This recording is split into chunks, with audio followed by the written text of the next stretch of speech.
Promises burn, ashes in the wind. Scripts they wrote, soaked in sin. Voices silenced, buried deep, but the roots grow strong, they never sleep.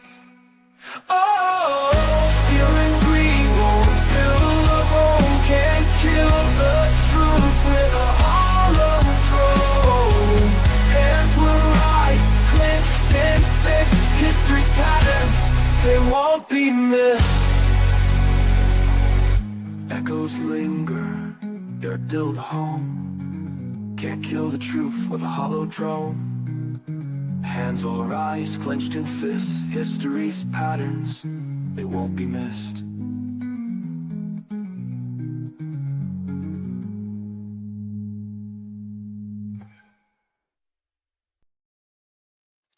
Well, sorry about that, folks. That was a technical problem on my side. I don't really know what happened, but here we are again anyway. And I think we were at the stage whenever myself and Ron had been talking about an event that we were involved in the Ulster Hall in around December of 2019. Then came the new decade, New Deal, where the DUP had signed it.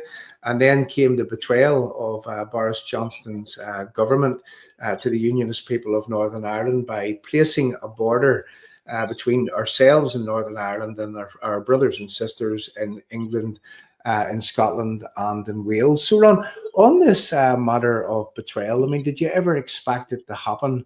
But then again, we did talk about that there was the same betrayal in the event that we held, and you knew a lot about it because I remember you speaking whenever you were doing Compare, and where was it Edward Carson and co? They rallied in that hall, and they were talking about a great betrayal also back then. So, Ron, tell me how you felt whenever we had the DUP basically come back on all their promises, new decade, New Deal, and then the Boris Johnson, Theresa May betrayal. I think it hurt us. It hurt everyone who loves unionism. But we shouldn't have been surprised with it.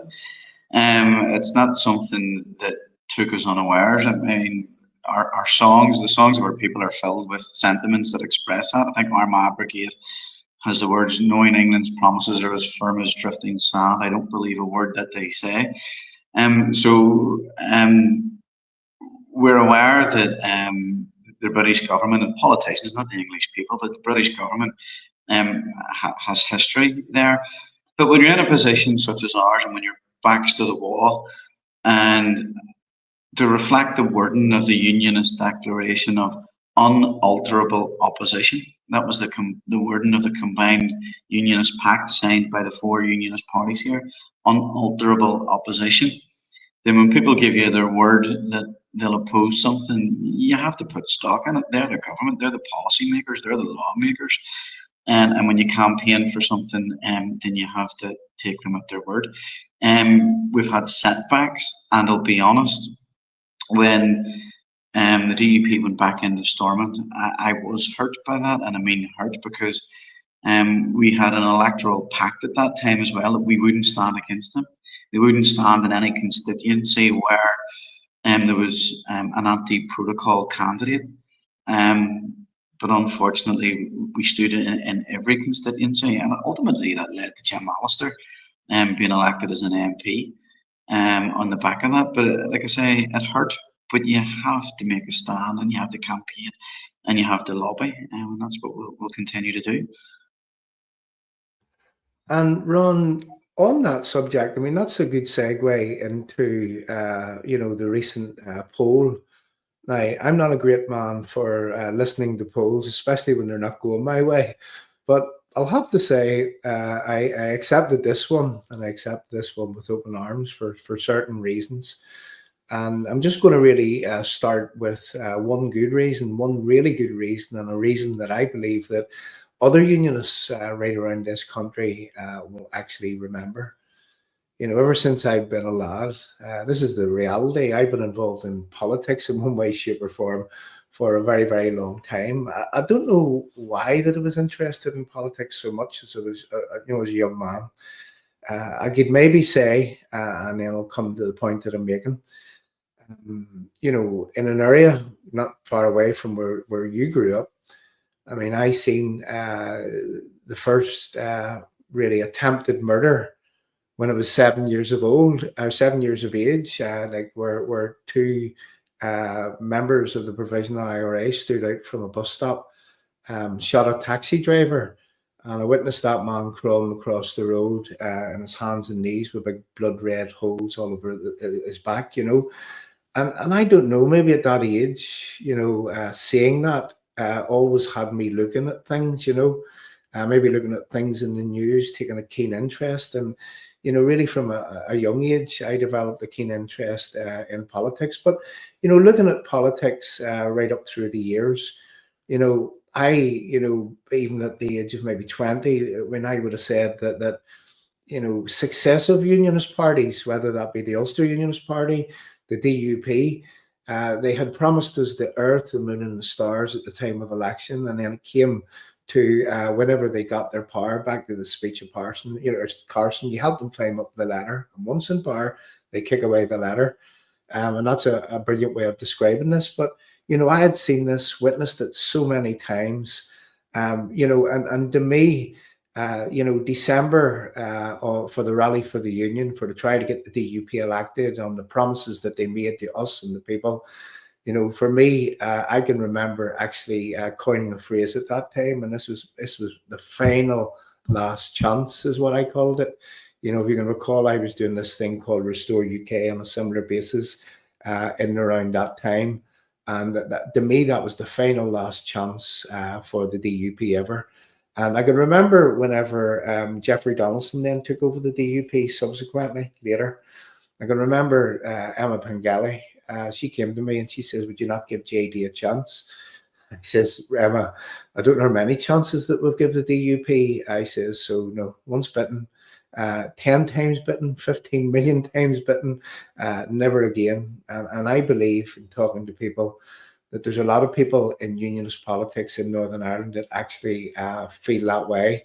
And so much so, Ron, and you can expand on this, that it has disenfranchised many, many people from the political system, from politics, from actually voting when those votes are hugely needed to keep unionism from the fate of a so-called United Ireland. Ron, would you just like to expand on what I've just been saying there with some thoughts? Yeah, so you've covered a lot of ground, and the demise of unionist parties that tend to go back on their word. And I think what happens quite often is they give way to threats, again, from the British government. I can remember at one time, and one of the threats that was used against Dr. Paisley was the introduction of abortion into Northern Ireland. And that was something that he was determined to keep out. But I would use a quote of an old preacher in the 1800s called Charles Haddon Spurgeon, who said, "Given the choice of two evils, choose neither." Or you don't choose the lesser evil, you choose neither. And that would be the TUV's position on things. No matter how we're threatened, no matter how other people try to get at us, if you want to say it that, then the bad policy or the threats to our people will be on their head. They'll not be on our head.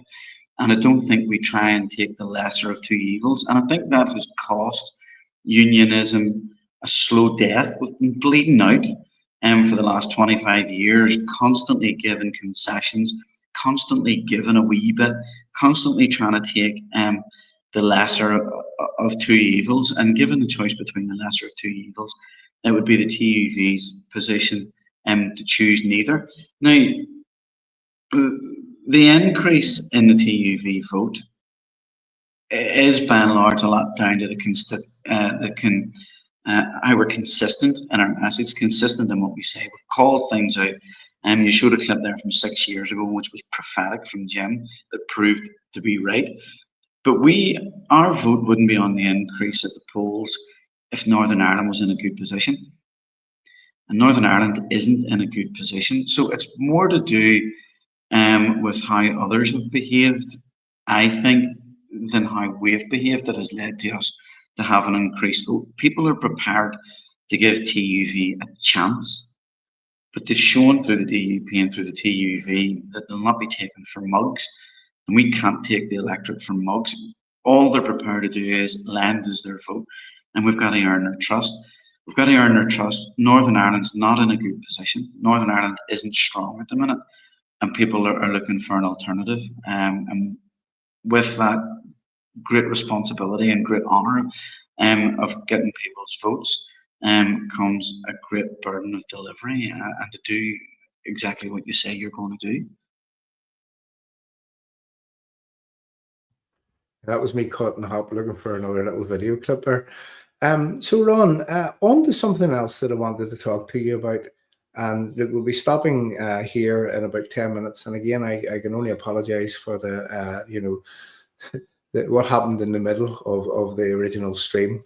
But I promise by next time we'll be more professional than this time. We should have some backups to ensure that our software doesn't go down. So Ron, on to the next thing. I know that you're heavily involved in the loyal orders, certainly the Orange Order. I know that you're very, very close to the Clifton Street Orange Hall. Would you like to tell me about your involvement in the Orange Order? How long that you would be involved in that? Are you involved in any other loyal orders? And also, what it is that are you still attached to Clifton Street, and for what reason?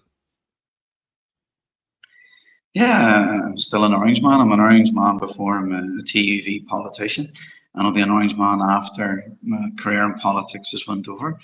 And it's not something that I decided to join. It's not something where I look around myself for a political party and see what one would suit me the best.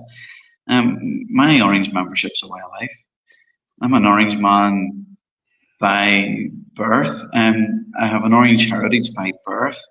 And even though you maybe you haven't joined or you're not a member of the Orange Order, your Orange history and heritage, if you're an Ulster Unionist, Ulster Protestant, is yours by birthright.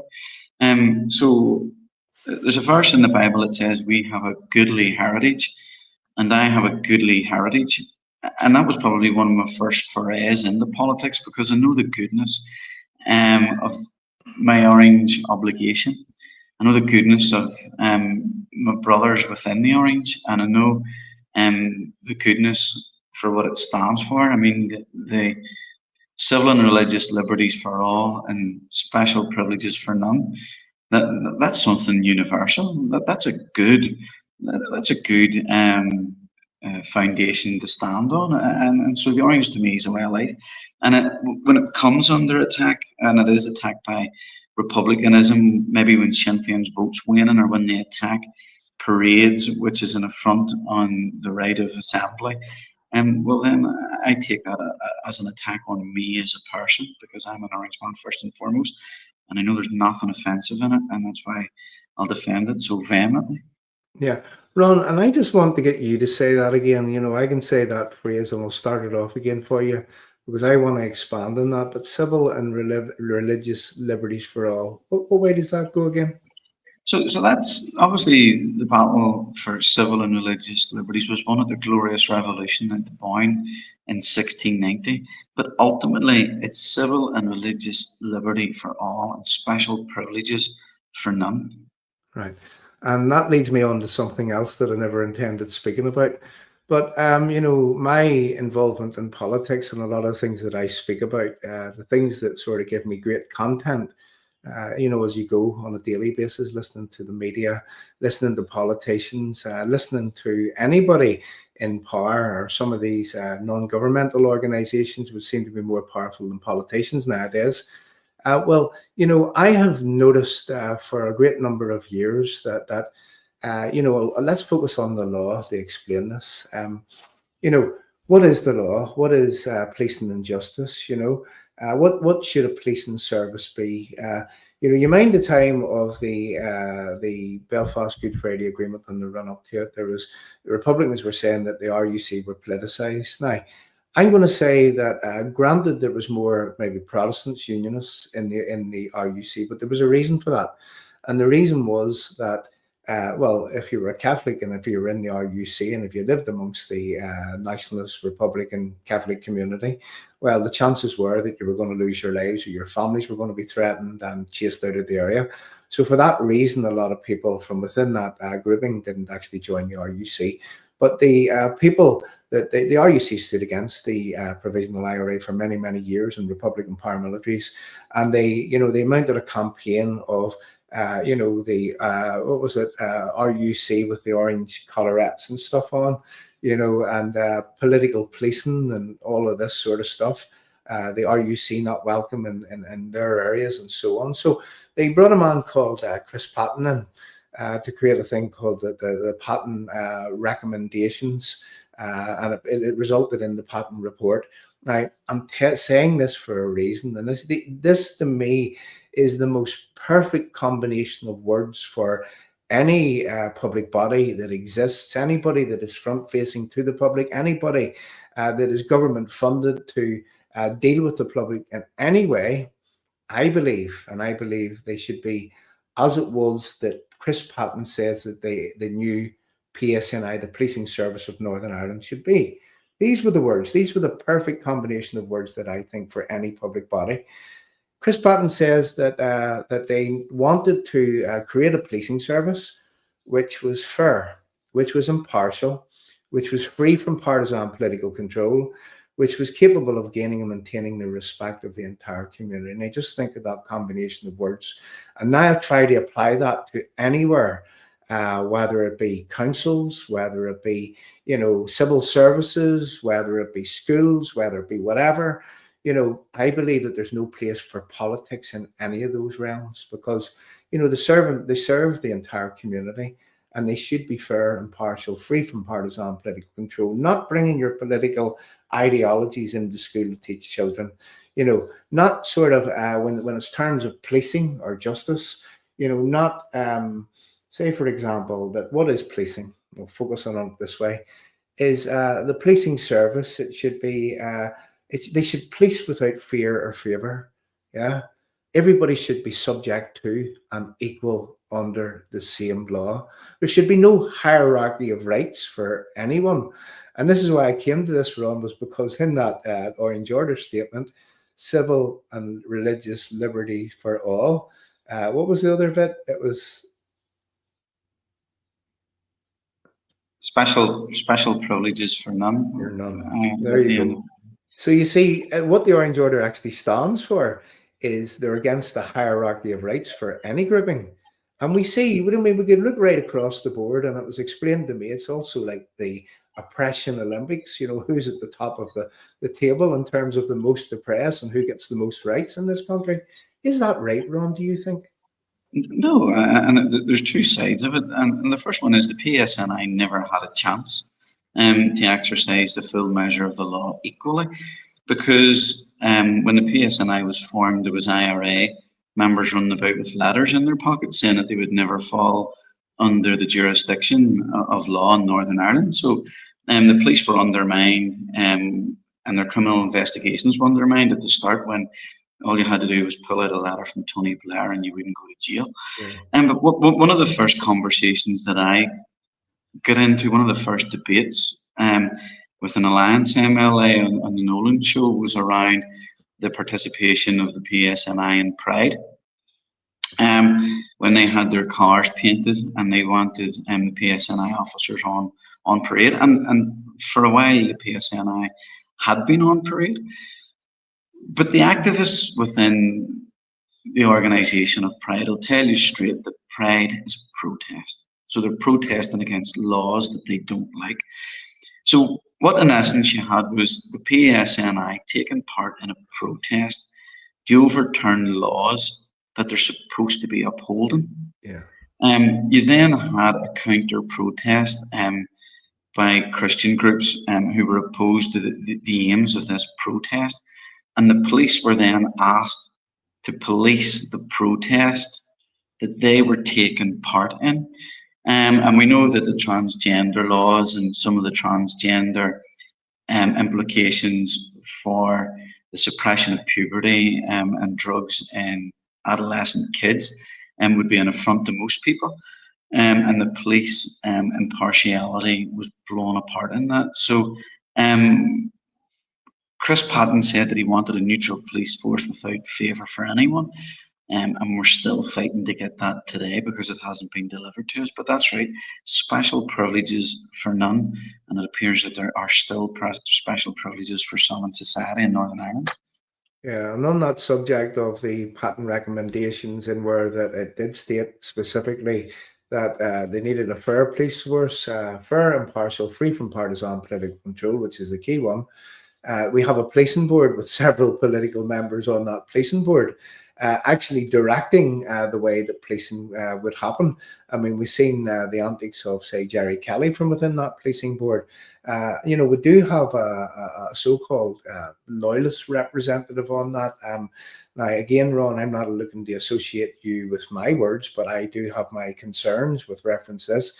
There's a lady there called Debbie Waters, who's on the policing board. And, I don't ever see Debbie Waters from within that policing board standing up for some of the concerns that the loyalist community would have, the same way as, say, for example, that Jerry Kelly would, with reference what it is the Nationalists or the Republican community would have. So, so I think the policing just went wrong. The policing service that we were promised, fair, impartial and free from partisan, politically controlled one, none of it happened. In fact, they earned dereliction of their founding principles, that's the PSNI, because they continuously get pushed into political policing on the basis of, and this was a quote from Ronnie Flanagan back in the old RUC days to do with Drumcree, and Ron, you spoke about it earlier. He said that, well, we have to police on the basis of policing against the lesser of two evils. That's what he said. And I can recall that quote very, very well with reference in policing. So, look, again, I would hope that if the TUV get power, if they're sent back in big numbers, and I believe, Ron, that a lot of people, they tell me that they will never vote for the DUP again. So it's really down to the DUP to continue to do what you're actually doing now, to continue to promote the right things, to get into amongst the community where the community have genuine concerns. I'm not saying to stand up for the community where the concerns aren't genuine. Be straight with them, because people, they like people to sort of, be straight with them. And all I'm saying is that, with reference what the TUV are doing right now, and I would like for people to leave some messages in the live chat here. Well, if you continue to do what you're doing, you'll have the support of most of the people right around Northern Ireland. So, Ron, I would just like you to sort of close and give me a message for the future, for people, for really, supporting you, for what you will do for people. Should they come to you with their concerns? Should they highlight their problems? Over to you, Ron. Only you knows how to do this as a TUV deputy leader. Well, it's one of the hardest things to do is to sell yourself and your party. But what I would leave you with is a glass half full rather than a glass half empty, because we can do an awful lot of complaining when we look at our lot in life. But the amount of attacks that our people and our heritage and our culture have come over have suffered this summer has been unparalleled. We have been attacked mightily, and what I've seen is a great coming together of Protestant Unionist loyalist culture. People have rallied together, and I've seen a strength within grassroots loyalism over the summer that I haven't seen in many a year. So there's credit to everybody that was involved in that. But there's a saying when it comes to the political side of things, what can we offer? And you'll know the saying that I have nothing to offer but blood, sweat, and tears. And you'll get strength and not weakness, which is the coin of phrase that the TUV are using at the minute. We'll do exactly what we say in the tin. We won't take a step back. We won't do a dodgy deal. We won't settle for the crumbs from the table. And we'll be in it together. And the voice that you want is the voice that we'll give you. Yeah, Ron, once again, thanks very much for whenever I asked you, you had no hesitation, you come on. And I'm going to let everyone into a little secret. Ron's normally used to being badgered in these sort of things. And he says, look, I'm more fearful of this one because this one's going to be a friendly one than I am when I go to the Land's Den. That's sort of we'll not even speak about where it is. I think everybody realizes where that is. But Ron, sincerely, thank you for the efforts of the TUV. A great man is Timothy Gaston, I have to say. And Ron, would you ask Timothy at some stage would he actually join us here on Truth Podcast, really, to talk about what it is that Timothy's doing within Stormont, because I think he's doing a grand job. I will, but you're going to need subtitles for I can barely make out that boy's accent. Well, don't worry. I have plenty of friends up around the sort of Ballymun area, so we'll bring some interpreters in with us. No problem at all. No problem. Ron, thanks again. Thanks to the people for coming and listening. This is the first live stream of Truth Podcast. Many more to come. What we aim to do is we aim to do these one a week. We'll bring various guests on. Already we have Ben Habib lined up to come on and to talk about what it is that he's up to with reference to his new advance party. And again, Ron, if you're listening, I do hope that Ben, just a bit like the last time, when Ben was in the hierarchy of reform, he formed the alliance with the TUV. And in fact, I know that the TUV did have the reform badges on all their election literature and so on. So wouldn't it be great to see that again, to make a bond, a political bond between political parties that can never, ever be broken. And that's a strength that we need within unionism, and that's within the entire United Kingdom, England, Scotland, and in Wales. And who knows, if it's Ben Habib next time for Prime Minister, we may even get this protocol reversed and put into the EU bin where it well and truly belongs. Listen, Ron, thanks very much. Thanks to the people for coming along. Leave your comments. Now, I'm going to play us out, so I am, with a little theme tune that we made for Truth Podcast. So I look forward to the next time. And Ron, thanks very much yet again. Thank you.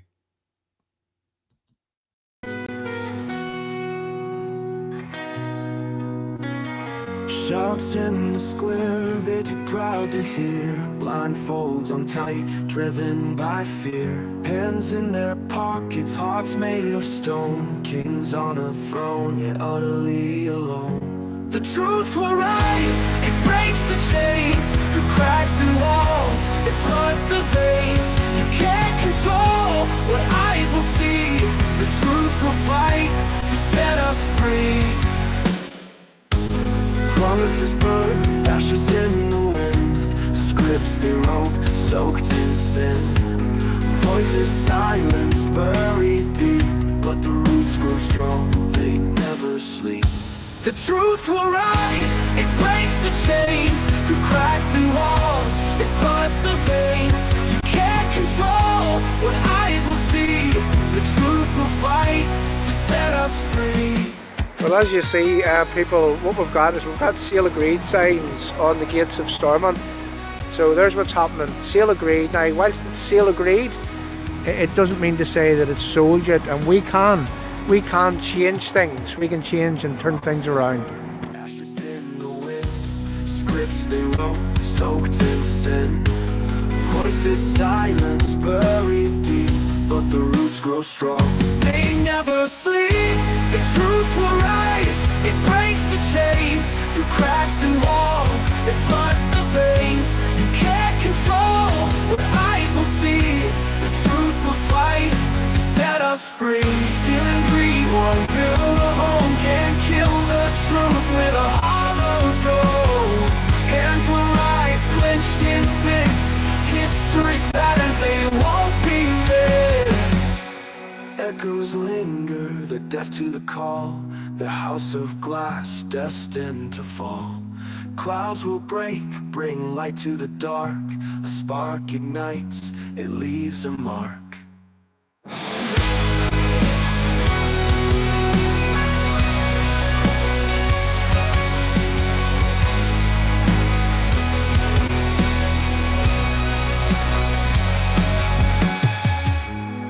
Christianity was the blanket which wrapped us, which protected the United Kingdom's values and culture, and through which our fantastic democracy, our judicial system, our common law, our hunger for knowledge, our preparedness for diversity of thought, all of that came out of those roots.